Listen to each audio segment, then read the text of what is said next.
pasien saya itu badannya kekar. Begitu saya tanya, apa keluhannya? Ada tumor di pantatku. Tumor di pantatmu maksudnya? Ada deh. Coba saya buka. Begitu dia buka, ternyata badannya kekar, celana dalamnya merah jambu.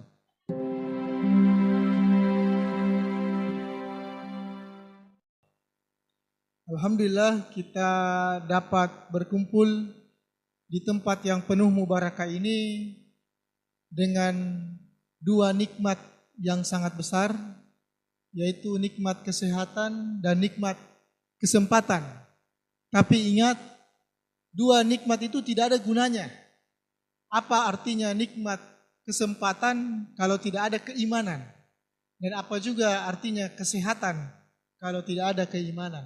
Semuanya disalahgunakan kalau tidak ada keimanan. Maka kita bersyukur salah satu nikmat yang paling besar yakni nikmat keimanan, nikmat kesehatan, nikmat kesempatan kita dapatkan pada hari ini sehingga kita dapat bertemu di sini. Terus terang saya dengan dokter-dokter muda dari FKUHO, kami datang dari Korea, Ustaz. Ya. Konawe dan sekitarnya. Korea. Jadi kami dari Konawe dan sekitarnya, Unaha. Jadi kenapa kami jauh-jauh datang ke sini? Karena kami melihat itu, efeknya ini besar sekali, bahaya sekali. Kalau kita tidak turun gunung, maka penyebaran penyakit ini, apalagi yang barusan ini virus Novak atau Corona, itu lebih berbahaya daripada virus di Makassar, virus Koroang. Itu Corona lebih berbahaya. Itu kami datang jauh-jauh ke sini karena kita melihat efeknya. Salam dan salawat semoga tetap tercurahkan atas junjungan kita Nabiullah Muhammad sallallahu alaihi wasallam. Suri toladan terbaik yang seharusnya kita jadikan jadikan kita punya favorit atau kita punya model kehidupan ini. Itulah baginda Rasulullah sallallahu alaihi wasallam. Pada kesempatan ini saya minta tadi panitia ada tadi ya. Saya izin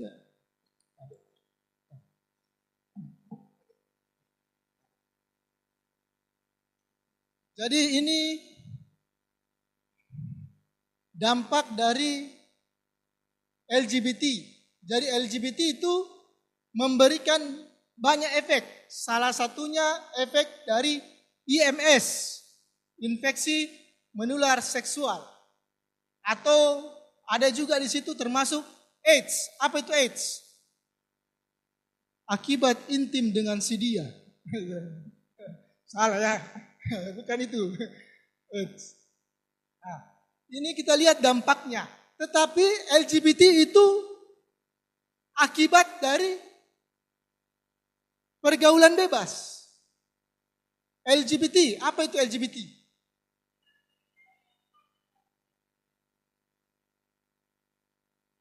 Slide. Ini definisinya. Jadi lesbian itu perempuan WLW, wanita WSW, wanita suka wanita. Kalau gay ya harus dibedakan gay dengan gay.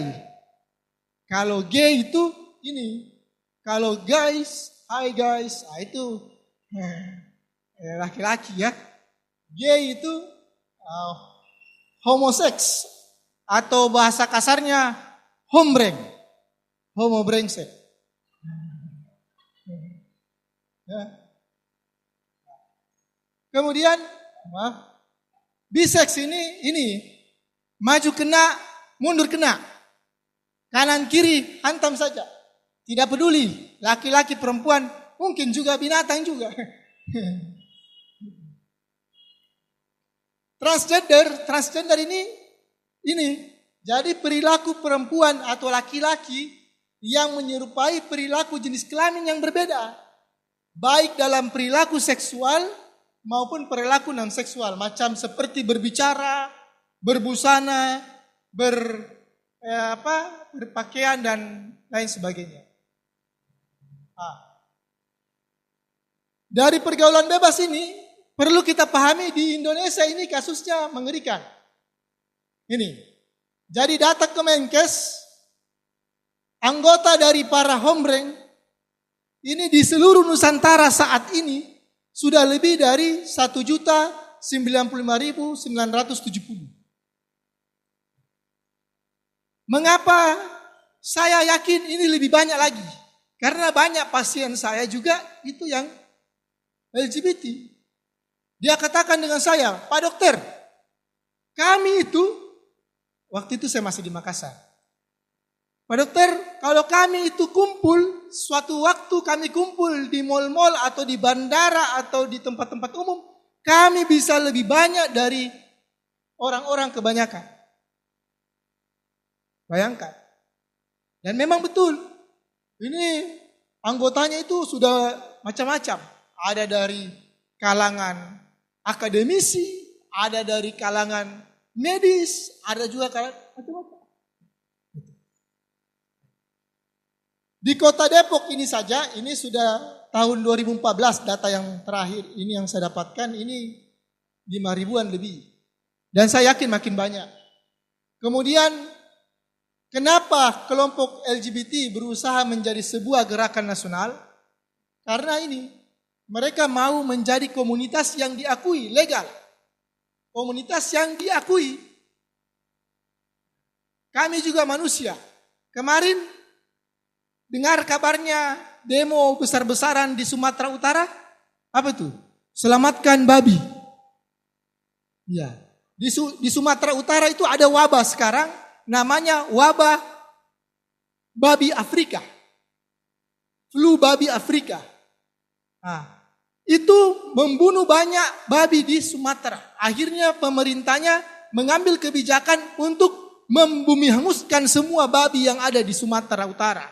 Tapi mohon maaf, yang senang dengan babi, demo besar-besaran, selamatkan babi.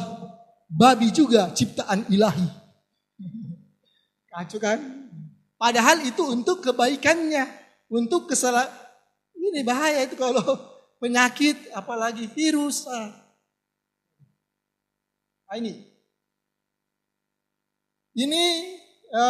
Ini data-datanya ya, data-datanya. Mereka ingin diakui.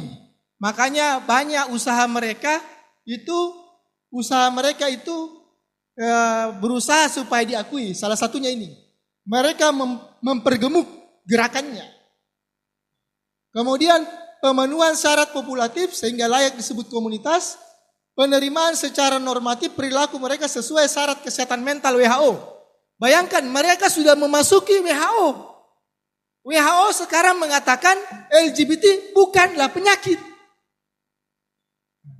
Apa tidak gila ini? WHO, World Health Organization, Organisasi Kesehatan Dunia. Rupanya dunia sudah gila. Bayangkan coba. Datanya saya dapatkan dari salah seorang dokter ahli jiwa.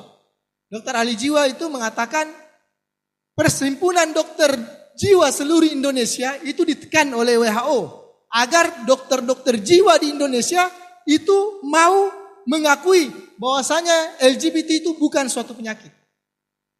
Lihat bagaimana besarnya gerakan mereka. Kalau kita tidak bergerak dari sekarang, makanya kami jauh-jauh dari Korea dengan dokter-dokter muda itu. Ya kami jauh-jauh itu dari Korea karena kami melihat dunia dalam keadaan kacau. Dunia dalam keadaan bahaya, darurat.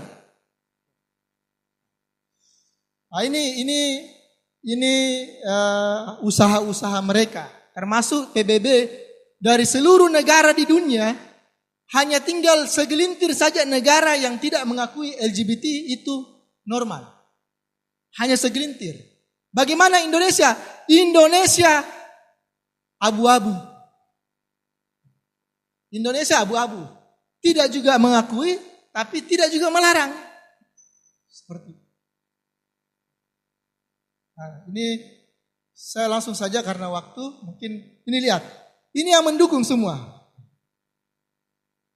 Dukungan PBB melalui UNDP, USAID, Starbucks, Facebook, Instagram, Nike, Adidas, WhatsApp, Apple, Google, dan lain-lain. Jadi mereka banyak dapat dukungan dana. Dan kalau saya periksa pasien itu memang persatuannya mereka itu kuat. Kalau saya periksa pasien, saya tanya, kau datang sini dengan siapa? Pertama badannya kekar. Makanya saya kurang yakin dengan orang-orang yang badannya kekar. Karena kebanyakan juga kalau kita tapi jangan juga curiga, ada badannya kekar, Anda LGBT ya. Jangan boleh. Tapi kebanyakan ya, kalau pasien saya itu badannya kekar, begitu saya tanya, apa keluhanmu? Ada tumor di pantatku. Tumor di pantatmu maksudnya? Ada deh. Coba saya buka. Begitu dia buka, ternyata badannya kekar, celana dalamnya merah jambu. Celana dalam perempuan, itu pun celana dalam yang satu tali. Iya, itu kejadian.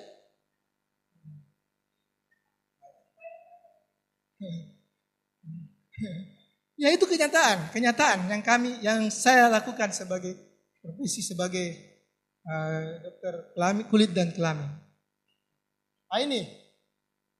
Jadi ini data-data, saya tidak usah bacakan tapi mengerikan ya.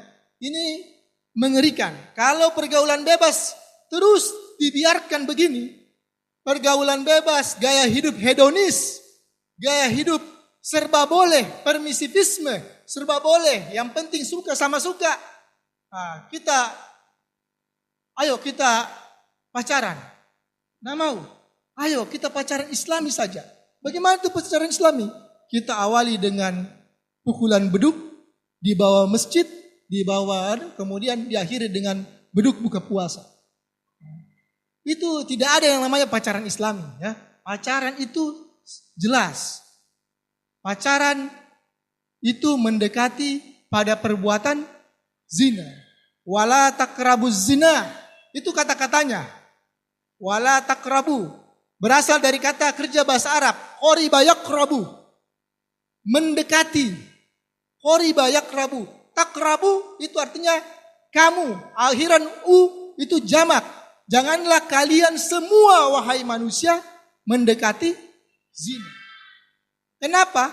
Kalau sudah masuk dalam jebakannya, sudah mendekati, untuk keluar itu susah. Makanya tidak semua pacaran berakhir dengan zina. Tapi semua zina diawali dengan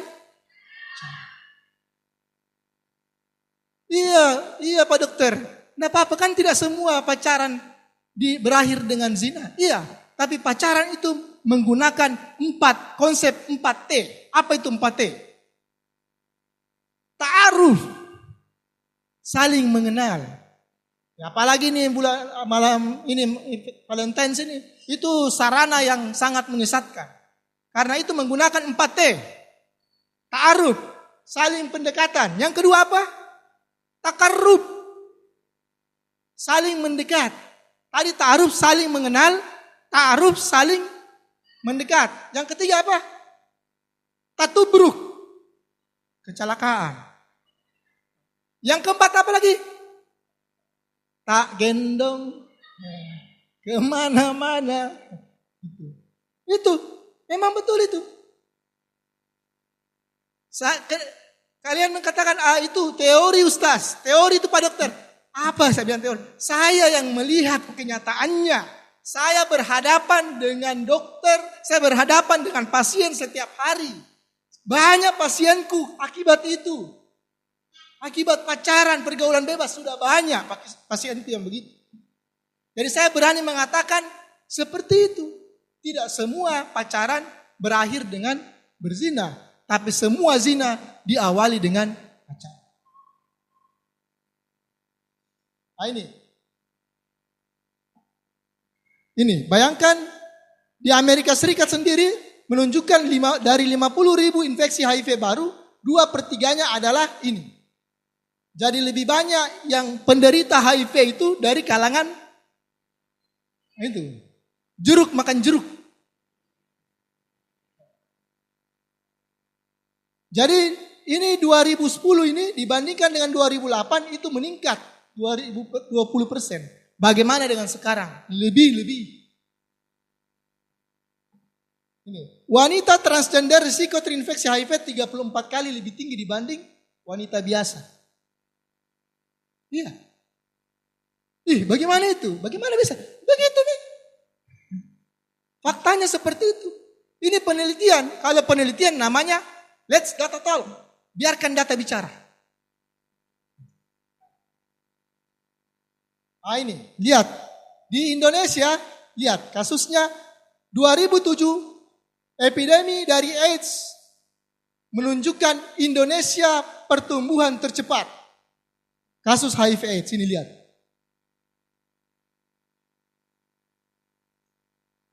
Apatah lagi nanti ini, saya takutnya kalau banyak yang rayakan sebentar malam ini, kemungkinan corona di Indonesia ini akan mewabah juga. Kenapa? Karena corona itu penularannya jangankan berhubungan. Orang berbicara begini, berpote-pote, berbusa-busa bicara, itu sudah bisa kena. Apatah lagi mouth to mouth. Apalagi berhubungan seksual. Nah ini, betul tadi dikatakan ini kasus HIV ini terakhir 10 tahun terakhir ini banyak. Dan ini bagaikan fenomena gunung es. Tahu tidak? Penderita LGBT itu kebanyakan menderita HIV. Dan satu orang penderita LGBT, satu orang yang punya penyakit LGBT, itu mampu berhubungan dalam 1 tahun berapa orang? Ganti-ganti pacar, 1 tahun berapa orang? 500 orang. Itu penelitian. Jadi coba bayangkan. Ini yang dilihat yang mengaku, yang datang mengaku. Jadi sama dengan penderita narkoba ini, Pak. Jadi begini. Jadi ini kasusnya. Ini tanda-tanda dari HIV. Intinya orang yang terkena HIV tidak langsung menunjukkan gejala AIDS, tetapi kalau dia sudah masuk stadiumnya, lihatlah, stadium 1 ini penyakitnya ini saja. Berat badan menurun, kelainan kulit, kemudian papular pruritus gatal-gatal, kemudian herpes zoster berulang. Itu baru stadium awal. Begini nih penyakitnya. Bagaimana stadium 2? Dapat bonus banyak. Bonusnya ini. Berat badan menurun, ini kandidiasis oral, sudah ada jamur di mulutnya, kemudian TB paru, infeksi bakteri berat, pneumonia itu. Bagaimana stadium 4? Ini. Banyak. Nah ini. Kasus-kasus yang sering datang ke dokter spesialis kulit dan kelamin ini. Ini lihat mulutnya. Mau coba-coba pergaulan bebas. Mau coba-coba narkoba. Ini kalau orang sudah kena narkoba, baru kena HIV AIDS melalui narkoba, ujung-ujungnya begini, lihat. Mulutnya ini penuh dengan jamur. Masih mau. Kalau pacaran itu merayakan Valentine's Day itu merubah Arjuna menjadi apa? Merubah sang Arjuna menjadi Durjana. Ya. Ini lihat. Ini herpes zoster. Ini baru stadium 2 ini. Ini stadium 2. Belum stadium 3. Nah ini kalau CD4 antibodinya sudah makin menurun, makin lama makin menurun, ini penyakit-penyakit yang bisa terjadi. Orang yang LGBT rawan dengan kanker anal. Kenapa rawan kanker anal? Karena dia main pedang-pedang dan main tusuk belakang. Tempatnya itu belakang, tempat keluarnya kotoran. Sudah banyak penyakit di situ. Tapi kanker mulut. Nah ini. Oral seks.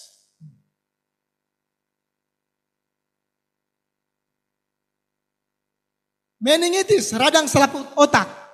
Ya.